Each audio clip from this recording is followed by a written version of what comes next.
नमस्कार दोस्तों, strong electrical channel पर एक बार आपका फिर से हार्दिक स्वागत करता हूं। तो अपनी क्लासें लगा रहे थे, एक क्लास हो चुकी थी, दूसरी क्लास आई है उसी के बारे में। टॉपिक का नाम है स्थिर विद्युत आवेश एवं स्थिर विद्युतिकी। ठीक है, 2 नंबर क्लास है। प्लीज़ चैनल पर पहली बार आए चैनल को सब्सक्राइब कर लें, बेल आइकन को प्रेस कर लें और वीडियो को अंतिम तक जरूर देखें। कुछ ना कुछ सिखा के जाने वाला हूँ आज आपको।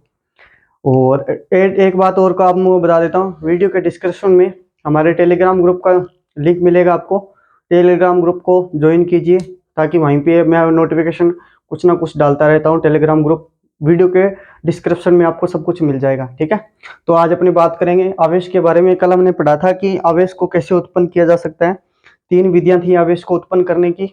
पहली मेथड थी घर्षण द्वारा, प्रेरण द्वारा और चालन द्वारा। 3 मेथड द्वारा जो चालक को आवेश को उत्पन्न कर सकते हैं हम। ठीक है, ठीक है। उसके बाद अपने बात करते हैं कि आवेश के कुछ गुण हैं। आवेश के कुछ गुण धर्म है, आपको मैं लिखवा देता हूं।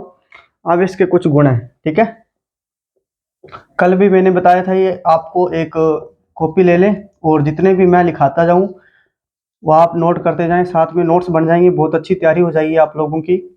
ठीक है, आवेश के गुण। आज थोड़ी वीडियो लंबी हो जाएगी क्योंकि सब कुछ इसमें मैं लगभग आपको कवर करवा दूंगा। टॉपिक है, एक पॉइंट है आवेश का गुण। ठीक है, आवेश गुण।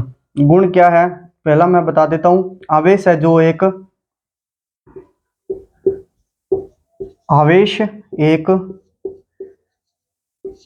संरक्षित राशि है। ठीक है, कौन सी राशि है? संरक्षित राशि है।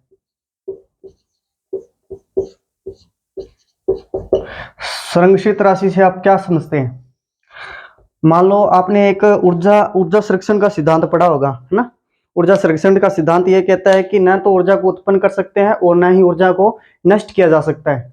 केवल ऊर्जा को एक रूप से दूसरे रूप में स्थानांतरण या ट्रांसफर कर सकते हैं। ठीक है, वैसा ही आवेश है। ठीक है, पहला तो पॉइंट ये लिख लो कि आवेश एक संरक्षित राशि है। दूसरा पॉइंट ये बनता है कि आवेश का दूसरा गुण है कि आवेश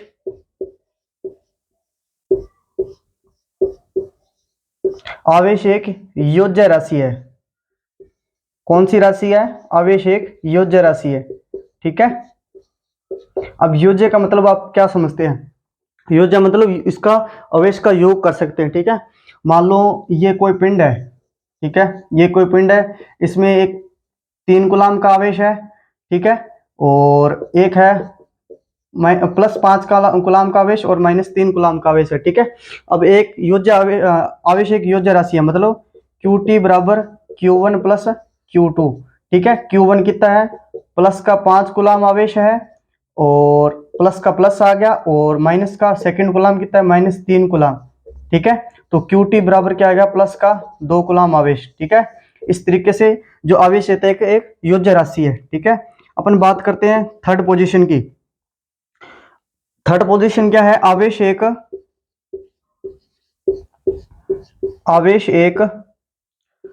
क्वांटीकृत। ठीक है, कौन सी राशि है? आवेश एक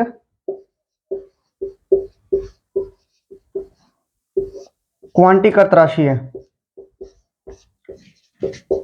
अब क्वांटीकृत से आप क्या समझते हैं? क्वांटीकृत का मतलब होता है ये एक गणना करने योग्य राशि है। कौन सी? आवेश है जो एक गणना करने योग्य राशि है, मतलब इसकी गणना की जा सकती है आवेश को। ठीक है, और इसलिए ये क्वांटीकृत राशि है। ठीक है, और इसका जो फिर फॉर्मूला होता है आपको बता दूं। क्वांटीकृत जो इसकी गणना करते हैं कौन से फॉर्मूले से करते हैं?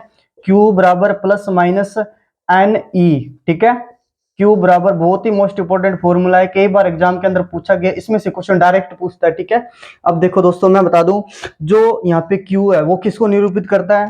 आवेश को निरूपित करता है। ठीक है, किसको निरूपित करेगा? फिर किसको दर्शाएगा? Q आवेश को। N है जो क्या है? इलेक्ट्रॉन की संख्या। ठीक है, किसको निरूपित करेगा? N है जो इलेक्ट्रॉन की संख्या को निरूपित करेगा। कौन? N। फिर E है, फिर E क्या होगा? E है इलेक्ट्रॉनों का क्या है? ये आवेश है। ठीक है, इलेक्ट्रॉन का आवेश कितना होता है? +-1.6 × 10⁻19 कूलाम। ठीक है, ये फॉर्मूला आप पुट कर दोगे इसके सूत्र के हिसाब से तो आपका क्वेश्चन हल हो जाएगा। ठीक है, अब n आपको यहाँ पे दे रखा है, n क्या होता है, n एक क्या है, पूर्णांक संख्या है। ठीक है, पूर्णांक संख्या, पूर्णांक मतलब एग्जाम्पल के तौर पे 1 2 3 4 5। ठीक है, ये पूर्णांक संख्या है। और पूर्णांक संख्या कौन सी नहीं हो सकती, बटे में कभी पूर्णांक संख्या n का मान अपने को नहीं दिया होगा। ठीक है, ठीक है दोस्तों, आई होप आपको समझ में आ गया होगा। चौथा पॉइंट मैं लिखा देता हूं, आवेश का गुण। आवेश का गुण क्या है, आवेश एक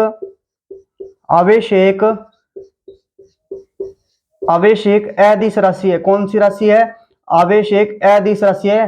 कई बार एग्जाम के अंदर पूछा गया है आवेश सदिश राशि है या अदिश राशि है। ठीक है, तो मैं आपको बता दूं जो आवेश होती है वो एक अदिश राशि होती है। अदिश राशि अब कौन सी होती है, जिसमें केवल दिशा होती है। ठीक है, जिसमें केवल अदिश राशि वो होती है, सॉरी दोस्तों, अदिश राशि जिसमें केवल परिमाण होता है। ठीक है, ना कि परिणाम। ठीक है, जिसमें केवल क्या होता है, जिसमें दिशा नहीं होती। कहने का मतलब ये है जिसमें केवल परिमाण होता है। ठीक है, परिमाण होता है, जिसमें केवल परिमाण होता है और जिसमें दिशा नहीं होती है। दिशा नहीं होती, नहीं मतलब अदिश, और जिसमें दिशा होती है वो सदिश कहलाता है। ठीक है, दिशा के साथ सदिश, और जिसमें दिशा नहीं होती है वो क्या कहलाता है, अदिश राशि। कौन है अदिश राशि, आवेश है जो अदिश राशि है। ठीक है, जिसमें दिशा नहीं होती है। ठीक है, ये 4 पॉइंट है दोस्तों, लिख लें, बहुत ही मोस्ट इंपोर्टेंट है एग्जाम के लिए। और ये जो मैंने आपको बताया लिखाए, एक तो संरक्षित राशि, योज्य राशि, क्वांटीकृत तो इसकी गणना की जा सकती है, और अदिश राशि। 4 पॉइंट बहुत ही अच्छे से क्लियर कर लो, आपका आवेश है जो इसका टॉपिक है लगभग हो जाएगा। ठीक है, कवर हो जाएगा आपका। अब मैं आगे आपको बात करना, आई होप आपको वीडियो अच्छी लगी होगी और समझ में भी अच्छी तरह से आ गया होगा। ठीक है, अब आगे जो बताने जा रहा हूँ बहुत ही मोस्ट इंपोर्टेंट है, ये तो पता ही है, बेसिकली सी बात है जो आगे मैं आपको बताऊंगा। ठीक है, आगे देखो दोस्तों, आगे क्या है कि आवेश, अभी चार्ज ही चल रहा है अपना, आवेश का मात्रक, ठीक है, सब कुछ पढ़ाऊंगा, छोटे से टॉपिक से लेकर बड़े से बड़ा टॉपिक क्लियर कराऊंगा इस चैनल पे आपको, चाहे कुछ भी हो। ठीक है, अब एक भी चीज आपको छोड़ूंगा नहीं, चाहे कुछ भी हो जाए। आवेश का मात्रक एसआई मात्रक, या अपने से पूछ ले एम के एस मात्रक। आवेश का एसआई मात्रक या पूछ ले आपको एम के एस मात्रक, तो अपने को क्या करना है, कूलाम।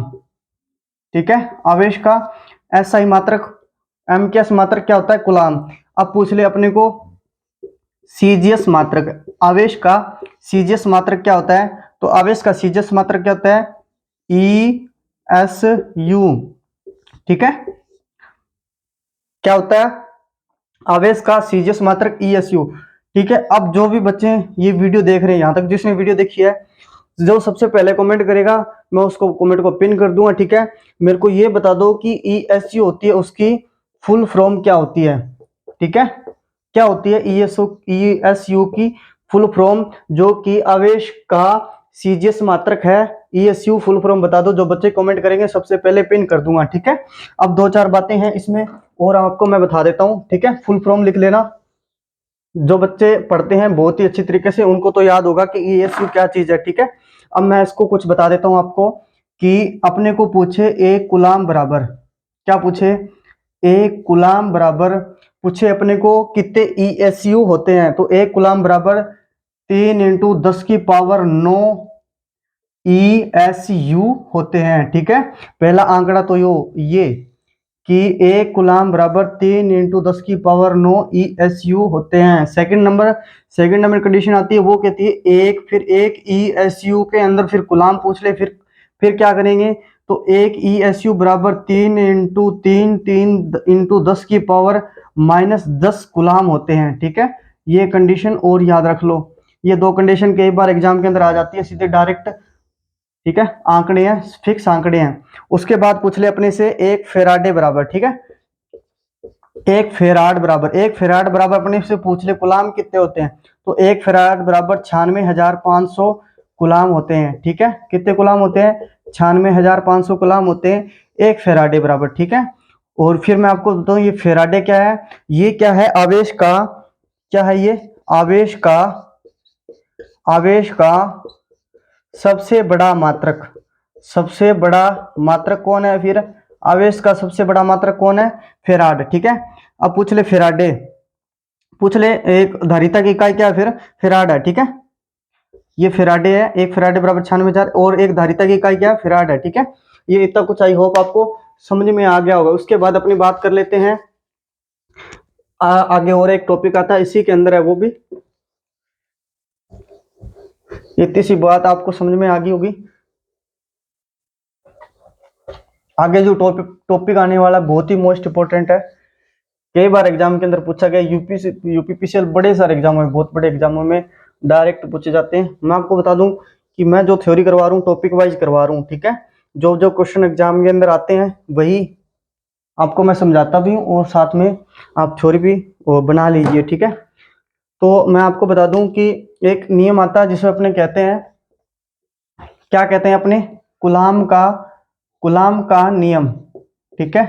क्या कहते हैं उसको? गुलाम का नियम आता है एक। गुलाम के नियम के बारे में समझाने जा रहा हूं आपका, ठीक है।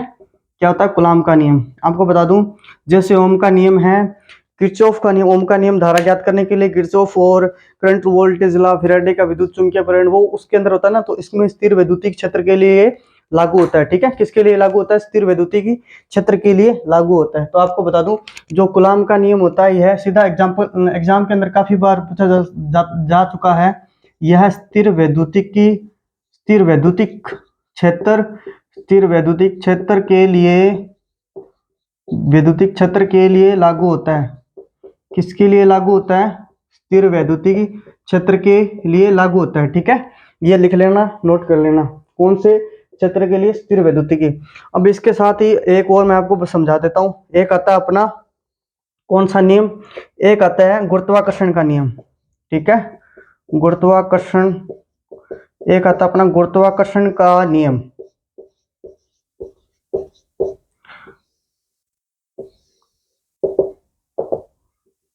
पढ़ा होगा गुरुत्वाकर्षण का नियम कभी? गुरुत्वाकर्षण का जो नियम होता है उसका फॉर्मूला होता है एफ बराबर जी m1 m2 अपॉन के अंदर आर स्क्वायर, ठीक है। तो गुरुत्वाकर्षण मान लो, गुरुत्वाकर्षण ये नियम कहता है कि एक जो द्रव्यमान, एक मास, एक पिंड ले लो m1 और एक पिंड यहाँ ले लो m2, ठीक है। और जो इसकी ये दो पिंड है m1 और एक 2, और जो इसकी दूरी है वो r ले लो इसकी, ठीक है। यहाँ से लेकर इसकी दूरी r है, ठीक है। अब गुरुत्वाकर्षण का नियम ये कहता है कि दो पिंड है, ठीक है। दो पिंड में क्या है कि दो पिंड में हमेशा आकर्षण का गुण विद्यमान होता है, ठीक है। दो पिंड है, जैसे एग्जांपल के तौर पे मैं आपको बता देता हूँ, पृथ्वी है और ये मेरा मार्कर है, ठीक है। तो पृथ्वी और इनके बीच में क्या आकर्षण का गुण विद्यमान है, दो पिंड के बीच में, ठीक है। जैसे ही मैं ये मार्कर छोड़ूंगा, ठीक है, ये पृथ्वी इसको तरफ आकर्षित करेगी, ठीक है, आकर्षित करेगी, ताकि क्योंकि इनके बीच में आकर्षण का गुण विद्यमान है, ठीक है। और आपको मैं बता देता हूं, अब मान लो मैं आपसे एक क्वेश्चन करता हूं कि ये मार्कर मैंने छोड़ा, ठीक है, ये मार्कर ये नीचे आया, पर मैं आपको ये पूछना चाहता हूँ कि ये मार्कर ही क्यों नीचे आया, पृथ्वी क्यों नहीं ऊपर आई?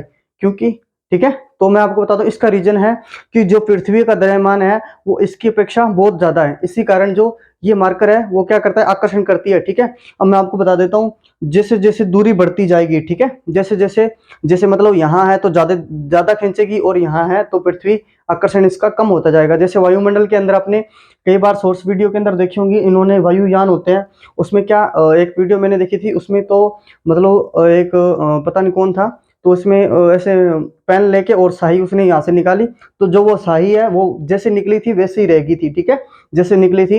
जैसे मान लो अपने कोई वायुयान ब्रह्मांड के अंदर अपने कोई पानी फेंकते हैं ना, तो जैसे वो रहता है वैसे ही, क्योंकि वहाँ पे जो कोई प्रकार का गुरुत्वाकर्षण का बल नहीं लगता, ग्रेविटी बल इसको बोलते हैं, ठीक है।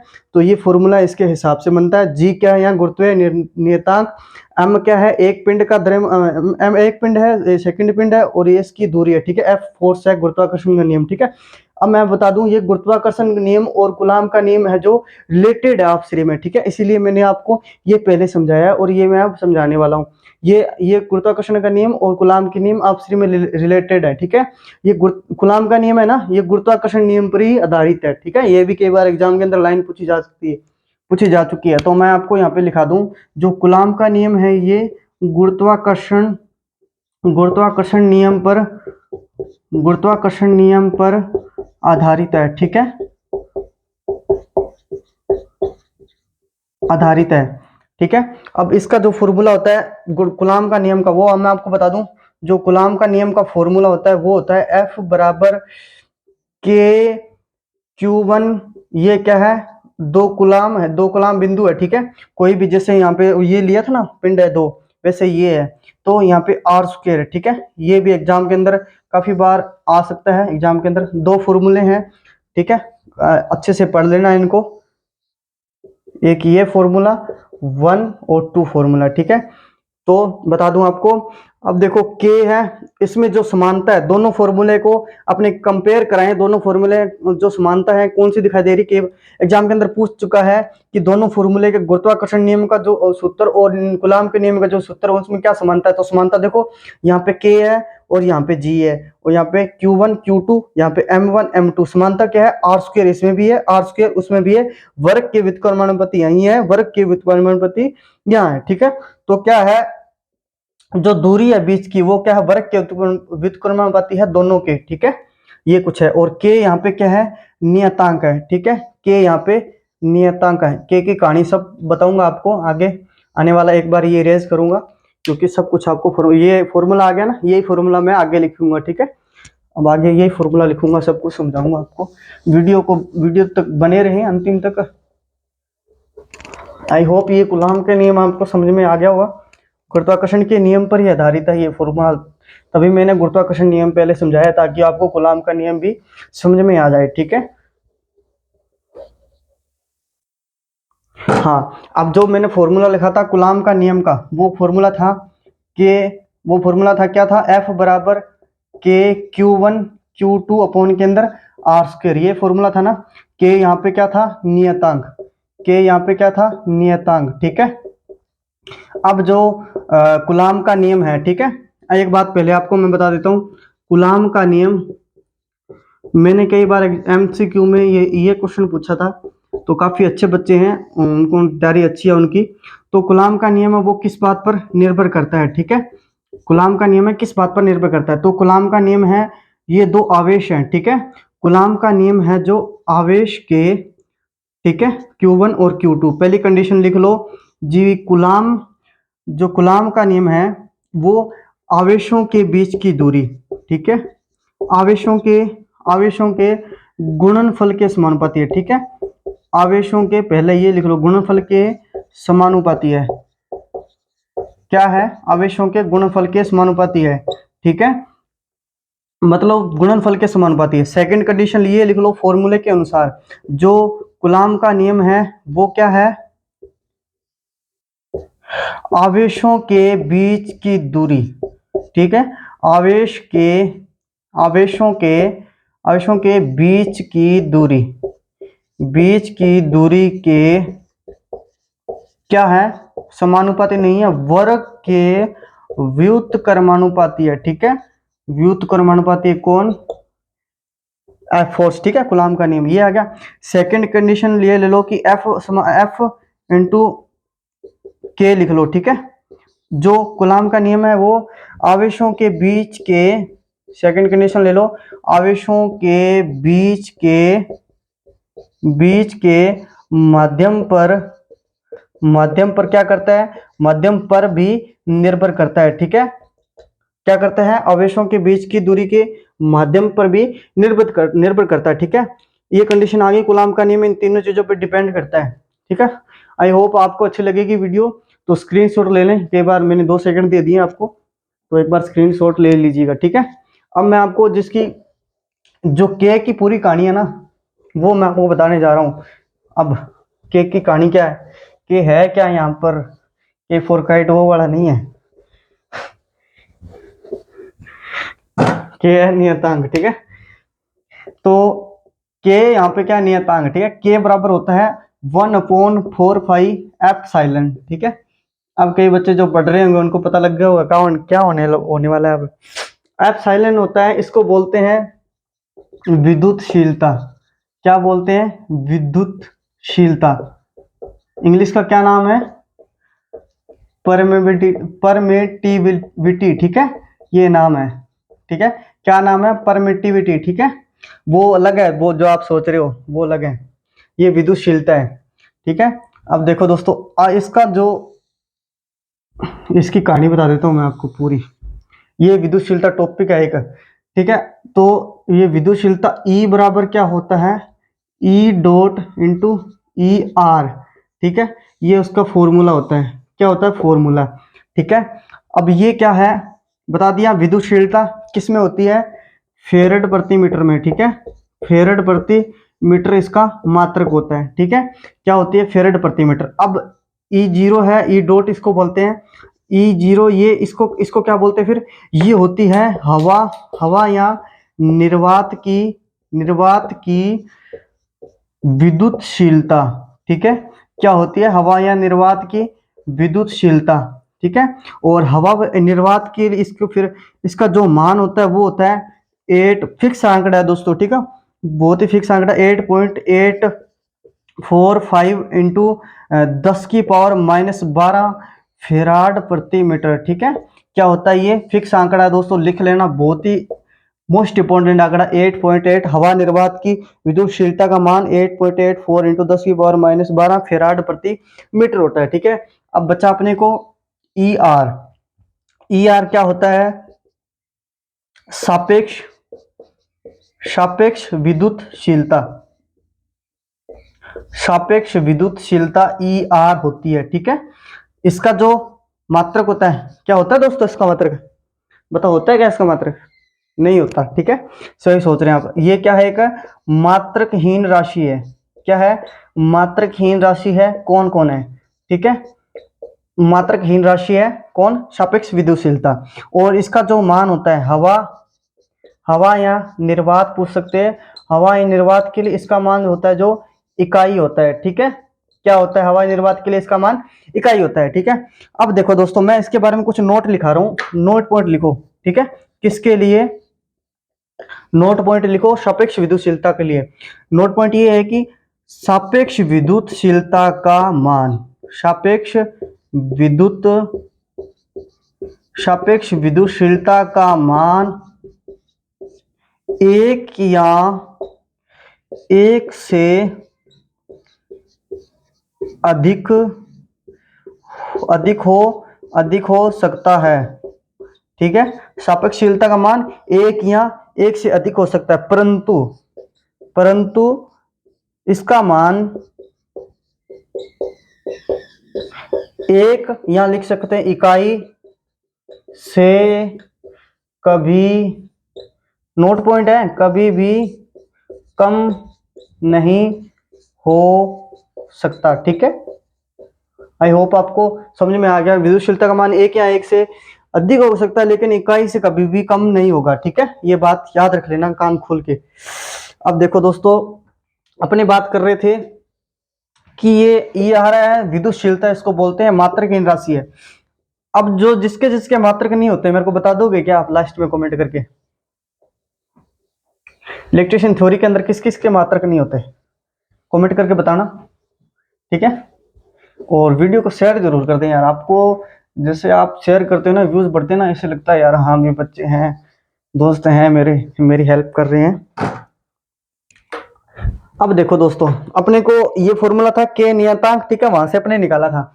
अब यहां से इसका के का मान पूछ लेते हैं सीधे डायरेक्ट एग्जाम के अंदर। क्या पूछते हैं कि हवा व निर्वात के लिए, ठीक है, हवा यहाँ निर्वात के लिए अपन बात कर रहे हैं, हवा निर्वात के लिए अपने बात कर रहे हैं भी।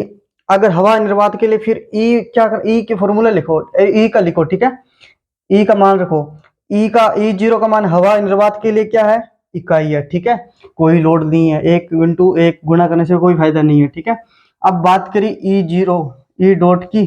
ठीक है, तो हवा निर्वात के लिए इसका मान कितना होता है? 8.844 इंटू 10⁻⁻12 फेराड प्रति मीटर, यहाँ पे रख देंगे। ठीक है, इसकी जब कैलकुलेशन करते हैं तो इसका जो मान आता है वो होता है 9 इंटू 10⁹9 न्यूटन मीटर प्रति कूलाम, ठीक है, न्यूटन प्रति कूलाम, ठीक है, ये कुछ होता है, ठीक है, न्यूटन प्रति कूलाम स्क्वायर, ठीक है, ये कुछ इसका मान होता है यहाँ पे रखने के बाद। तो आई होप आपको ये विद्युतशीलता वाला सब टॉपिक क्लियर हो गया होगा, और आगे मैं कुछ और थोड़ा सा टॉपिक और रह गया अपने को, बस अंतिम तक जरूर बने रहे, आपको मैं बता दूंगा, थोड़ा सा है बस, अब तो वीडियो तो काफ़ी लंबी बन गई होगी, इसीलिए लंबी क्या, बच्चे देखते नहीं है वीडियो, इसलिए मैं हाँ अब लगभग आधे घंटे की वीडियो डालता हूँ, ठीक है। अब वापस वही आ जाओ, कूलाम का नियम, एरोप्लेन जा रही है ना, तो इसी का खड़का हो रहा है, कोई बात नहीं दोस्तों, निकल जाएगी थोड़ी देर में।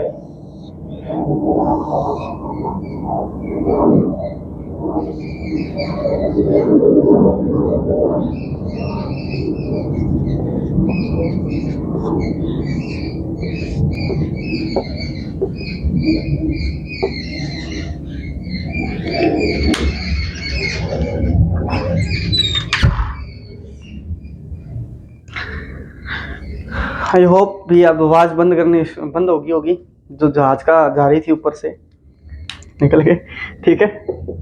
कूलाम का नियम पढ़ रहे थे अपने, इसके विशेष बिंदु पढ़ लेते हैं, ठीक है। इसके जो विशेष बिंदु है वो एक है, आपको कुछ याद, ठीक है। तो पहला विशेष बिंदु है कि यह हमेशा बिंदु आवेश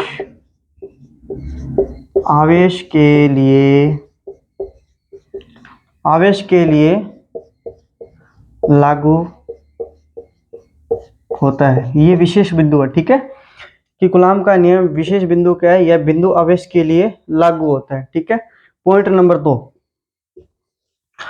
नंबर दो है कि अगर दो आवेशों के बीच, दो आवेश हैं, मान लो दो आवेश हैं, अगर उनके बीच की दूरी मान लो ये एक आवेश है और ये एक आवेश है, इनकी बीच की दूरी 10⁻⁻15 मीटर से कम हो जाए तो ये क्या है, कूलाम का नियम है वो कार्य नहीं करता है। बहुत ही अच्छा टॉपिक, बहुत ही अच्छी लाइन बनती है, ठीक है। क्या लाइन बनती है कि यदि दो आवेशों के बीच की दूरी, आवेश के बीच की दूरी कितनी हो, 10⁻⁻15 मीटर, 10⁻⁻15 मीटर के अंदर है, ठीक है दोस्तों, देख लेना 10⁻15 मीटर के अंदर है। मीटर 10 की आवेश के बीच की दूरी अगर 10⁻⁻15 मीटर से कम हो जाए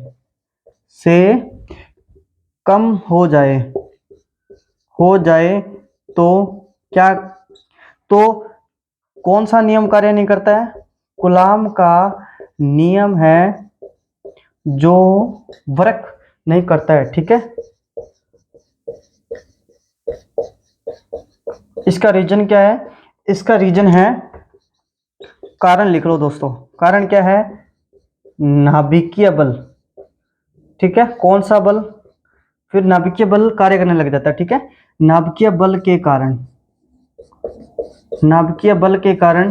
ठीक है, इसका रीजन है नाभिकीय बल, ठीक है। तो आज के लिए इतना ही, आई होप वीडियो आपको अच्छी लगी होगी, और बता दिया, बस आगे चलती रहेगी क्लासें अपनी। धन्यवाद।